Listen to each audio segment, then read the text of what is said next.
Hello and welcome back, dear students. Wish you all stay happy, healthy, and safe at home and do your studies regularly and properly. I'm Yojana Parak, and today we are going to see a chapter for Standard 11 from Organization of Commerce and Management. This is the seventh chapter.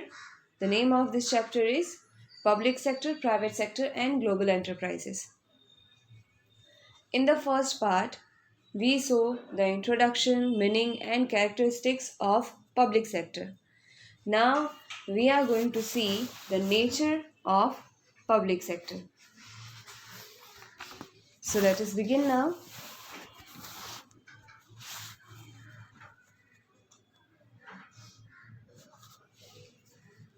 There are three types of public sector: government department, public corporation, and government companies. We will see in detail what these terms are.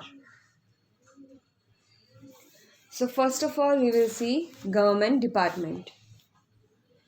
It is any public sector managed by the government is known as government department. Public sector, that means the sector which is open for general public without any discrimination. So all the departments which belong to public generally without any discrimination, those sectors are known as public sector, and those sectors are managed by government. If they are managed by government, so they will be known as government department. Now when the government is managing, that means the central government or state government will be involved in it. For example, postal department, railways, both these are government departments. These are handled and managed by government department.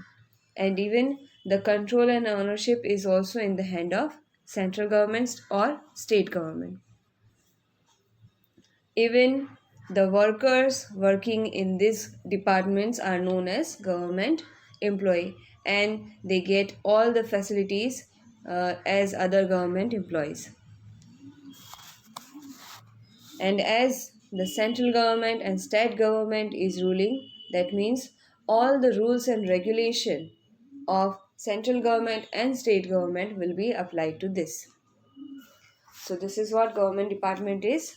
First, any public sector which is managed by government, that will be known as government department. And as it is under government, that means it will be run, managed, or handled by central government or state government. And if central government or state government is handling that department, that means all the rules and regulation of central government and state government will be applied to that. And as it is handled by government, that means the employees working in that department will be treated as government employees, and they will get all benefits. Their rights, duties, all will be same as other government employees. Two examples are given here: postal department and railway. Both are government department, both are managed by government. Now with this explanation, let us understand the characteristics.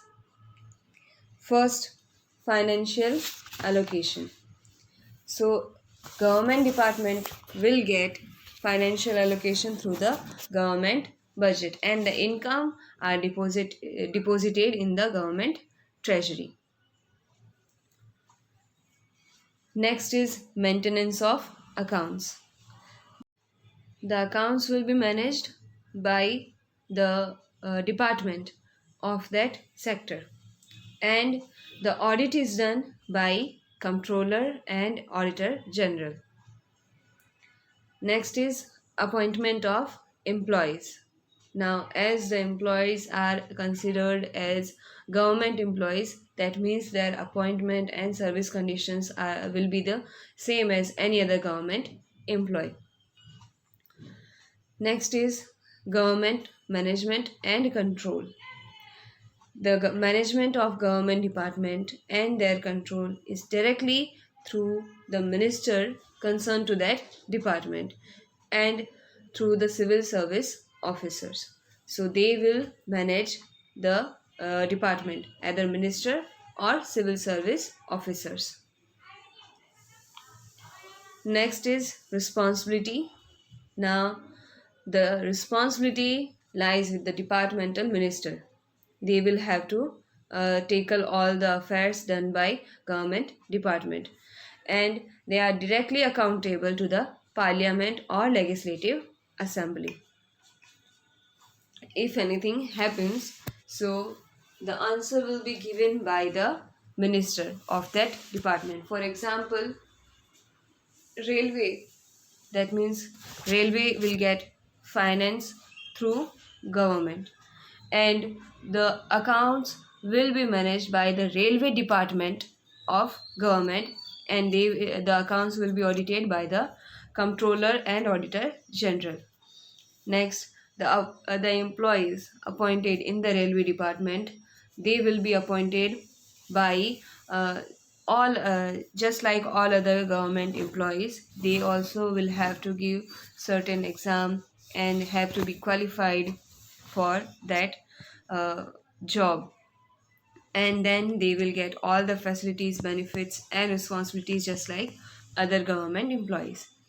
And the sector, the department will be managed and controlled by the railway minister and civil service officer, and the responsibility will lie with the railway minister directly, and railway minister will have to answer the parliament and legislative assembly about the affairs or about the transaction or budget of the railway department.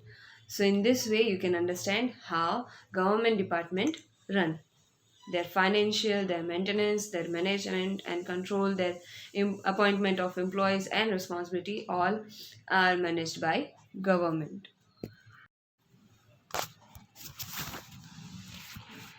Public corporation comes into existence through a special act of either the parliament or legislative assembly. Here let us take an example of Life Insurance Corporation of India. This LIC has came into existence by the Special Act, LIC Act, passed passed in the Parliament and Legislative Assembly. That means by the approval of Parliament or Legislative Assembly, then only such kind of public corporation will come into existence, if the Parliament or Legislative Assembly approves it. So when the LIC Act was approved, then only LIC of India, Life Insurance Corporation of India, came into existence. Corporations, authorities, duties, rights, responsibilities, service rule for employees and relationship with government department, all are mentioned in that act. Then, for example, you can see Life Insurance Corporation of India. For that, LIC Act is there. Food Corporation of India, Gujarat State Textbook Board. So this kind of public corporation are there. For them, a particular act has to be passed in the Parliament or Legislative Assembly. In that act, all the requirements such as authorities, duties, rights, responsibilities, service rules of employees, with government, all are mentioned in that act. And only by the approval of that act that public corporation will come into existence. And it will be managed according to the act, the rules and regulation prescribed in the act.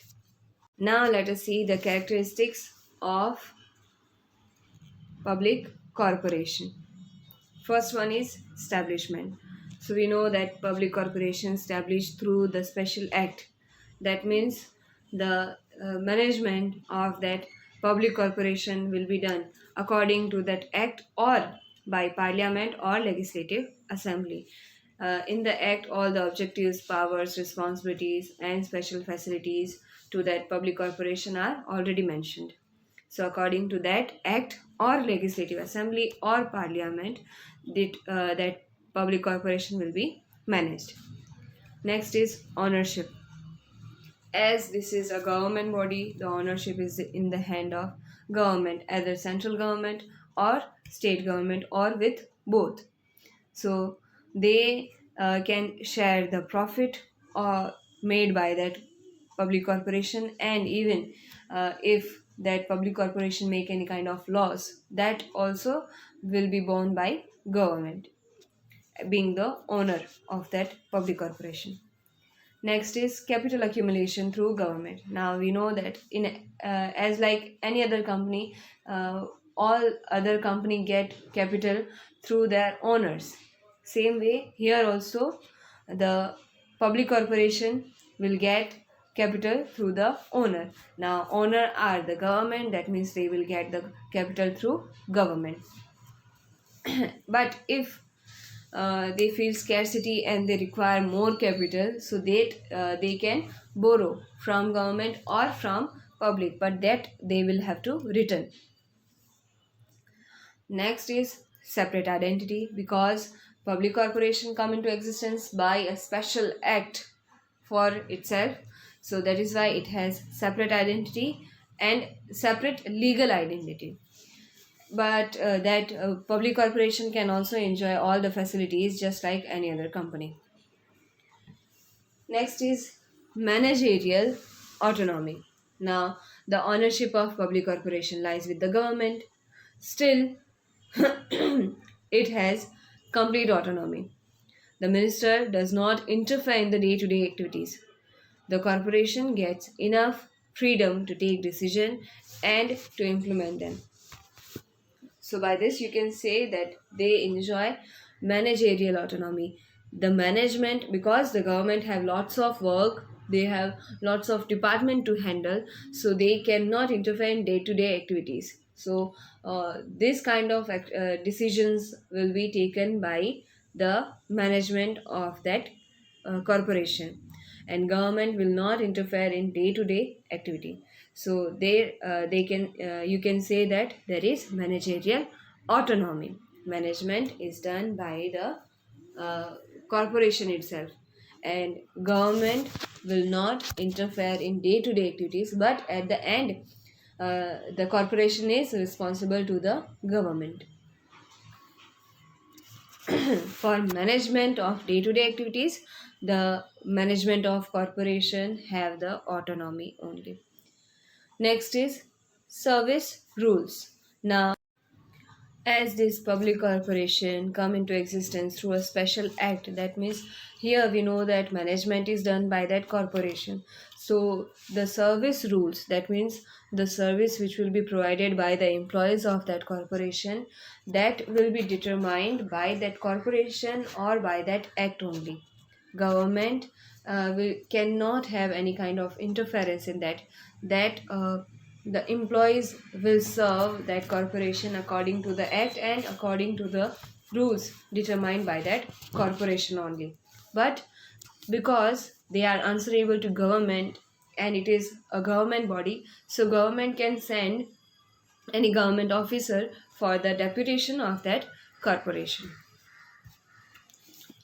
Next is management through board of directors. Now, as the government cannot interfere every time in day-to-day activities, so for the management they appoint board of directors. The board of directors manage the working of public corporation. Government appoint the board of director from celebrities, eminent personalities, prominent industrial expert, professionals, those who are expert and qualified in their work. They are appointed as board of directors of public corporation. The board of directors take care of the policy decisions. Managing directors is responsible to implement the policy decisions and also take care of day-to-day activities.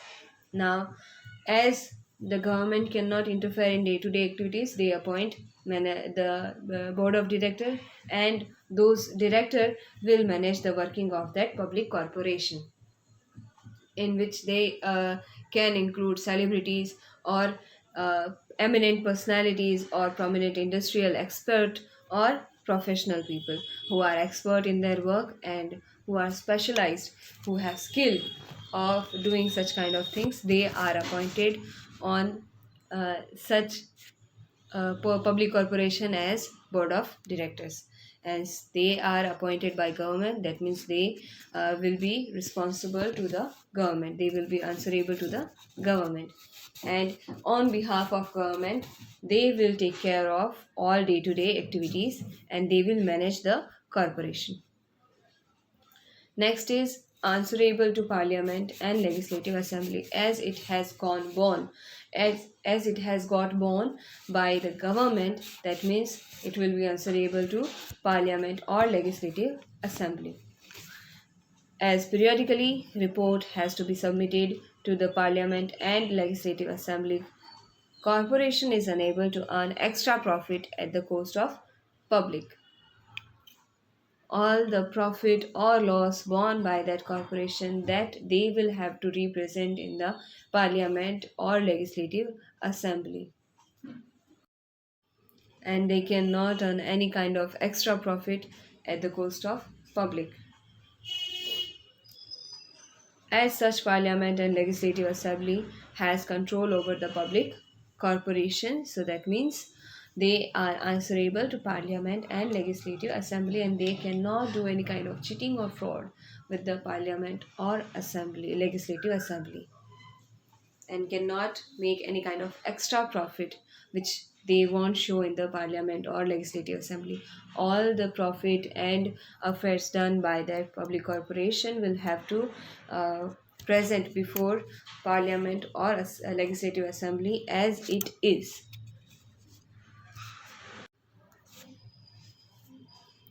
Next is government company. Now, in the government department, it is run and managed by the government and it come into existence by government. Next is public corporation, that come into existence by a special act and it is managed by the Legislative Assembly or Parliament. But what about government company? What is government company? Here you can see the word company is used. That means it will be established and managed according to the Companies Act. And as the government is being the owner of this government company, so they will have to hold at least 51% of the capital of government company. Rest of the capital they can procure by the public, but at least 51% of the share of capital should be with the government, then only it can be called as government company. Now, the motive, the objective of government company is purely business. As it is company, the objective is purely to do the business and it will compete with the private companies. It is not providing any kind of service, but it is doing the pure business. Now, as this is a government company, the capital 51% at least capital should be with the government. That capital will be contributed by either central government or state government or by both or by one or more than one state government. Next is the shares of this company will be in the name of President of India. The government company share which will be provided to the public, which are less than 51% of that capital, that shares which are distributed in the public will be in the name of President of India. And as this is government company, the government will hold the control, the government will manage the company. Maximum control will be held with the government, but they cannot interfere in day-to-day activities, so that will be done by the company. But the company is answerable to the government. Now, let us see the characteristics of government company. First one is the establishment. As I told you that establishment will be done according to the Indian Companies Act. Next is separate identity. Now, The government company has legal separate identity, hence it can sue or can be sued as individuals. Every company is an artificial individual, so it can be sue or can be sued by other people as artificial individual in the court of law. And it can own property or even enter into any kind of contract with any individual on its own name, as it has its own separate legal identity. The company is considered as an artificial person, an artificial individual. So just like other individual, it can sue and can be sued by the individuals, and it can come into any kind of contract, and it can even own property on its name just like any other individual. Next is capital. The 51% capital is owned by government, and rest of the capital can be owned by government or by the public. Next is management. The management of government company is as per the guidelines of Companies Act, as it has been established according to the Companies Act, so it will be managed according to the rules and regulation of Companies Act. Next is appointment of employees. Now, because this is a company, just like all other companies employees, this company's employees will also be appointed according to the Companies Act, according to the rules and regulation of Companies Act. Next is appointment of members of board of directors. Now we know that in all other companies, the board of directors are elected by the voting done by shareholders. Now here majority votes are counted, and according to the majority votes, the board of directors are elected. Here the majority shares are with government. That means government can appoint the board of directors. So here board of directors are appointed by government because they have majority of shares, 51% shares. Next is appointment of auditors. Now for the management of accounts and rules of audit, government companies are exempted from the rules and regulation of the Companies Act.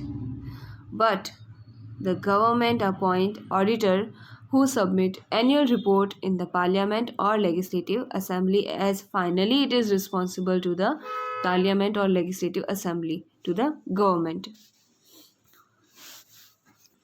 Next is arrangement of capital. Now they will get capital through the issuing of shares, and as government will have to hold 51% of shares, so that means maximum of the capital will be occupied by government, and rest of the capital can be occupied by government or by public. The government companies accumulate capital from the shares issued to the government and private shareholders as per requirement. It can sell shares to the private individuals too, according to the requirements. So it is up to government whether they want to hold 100% of the shares of company, or they want to hold anything more than 50% or up to 51% of the share capital. But at least 51% share capital should be held by the government.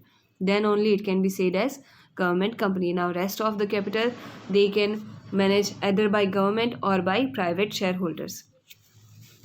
Next is policy decisions. Now the policy decisions of the government company will be taken by the respective ministers, because majority ownership is with government, so government will interfere. So in this way policy decisions are taken by the respective minister. In this way we have learnt about government department, public corporation and government company. These are the three nature of public sector. with this, we come to an end of this video. I hope that explanation will be useful for you and you will be able to understand this topic more clearly. Now we will meet in the next video.